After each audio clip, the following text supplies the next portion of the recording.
Writing about like how they all like didn't see themselves, like they all thought they were people who they were gonna be, like they didn't see themselves growing as people, and it was frustrating me, so I turned it into a song. Well, that's great. What's the name of it? It's called Something in the Water. And where did you go to high school, and when did you graduate? I went to Montour High School, and I graduated last year, 2010. And what are you up to now?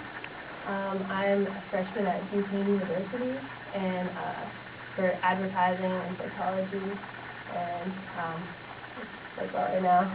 That's a good combination to put together, because there's a lot of psychology and advertising. It's probably a lot of advertising and psychology too. Actually, a lot of behavioral psychology and trying to make those influences. When did you start playing the guitar and writing songs? Just tell me a little bit about your childhood and, you know, getting from there to here. I actually started playing guitar at the age of 7, and I started playing. My parents wanted us to learn instruments, and my dad, he played guitar, and so I always wanted to play. So I started playing whenever I was 7, and then I wrote my first song at the age of 14, I believe. And we're actually going to play that song. It's called Learning to Live.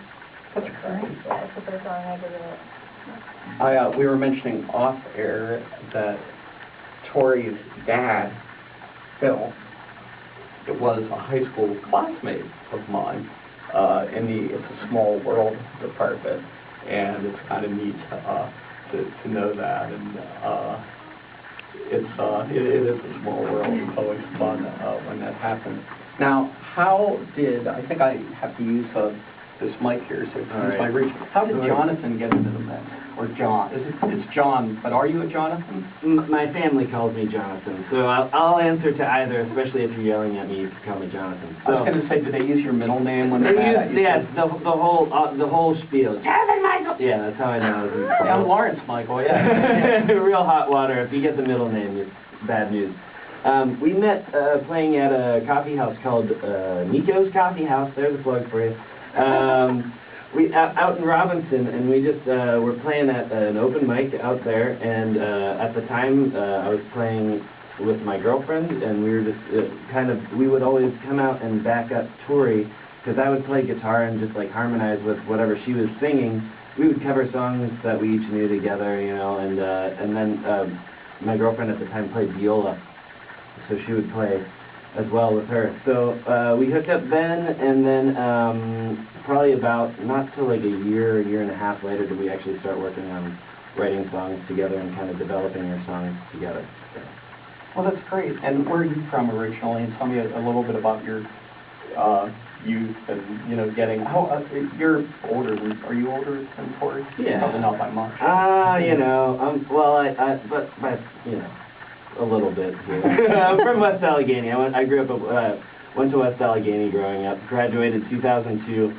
I went to Duquesne for music, and after that I fell into teaching guitar, which is just the best, and I love it. It's the greatest, and it helps a lot because I grew up playing guitar without having any lessons or anything like that. But I would just play by ear because my parents had taught me piano since I was 5.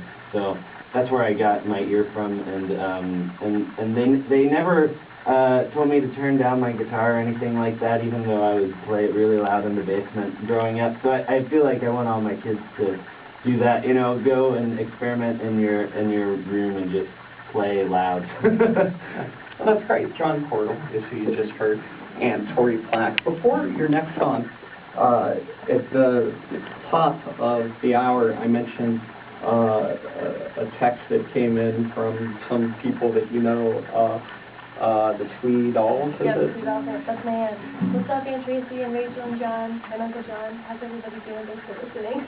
Shout out. The Saturday Light Brigade is on the air now. It's 17 after 10. We'll hear another song, and when we come back, we'll talk a little bit about how you may be able to hear more of Tori's music and where you may be able to find them playing in the not too distant future. Once again,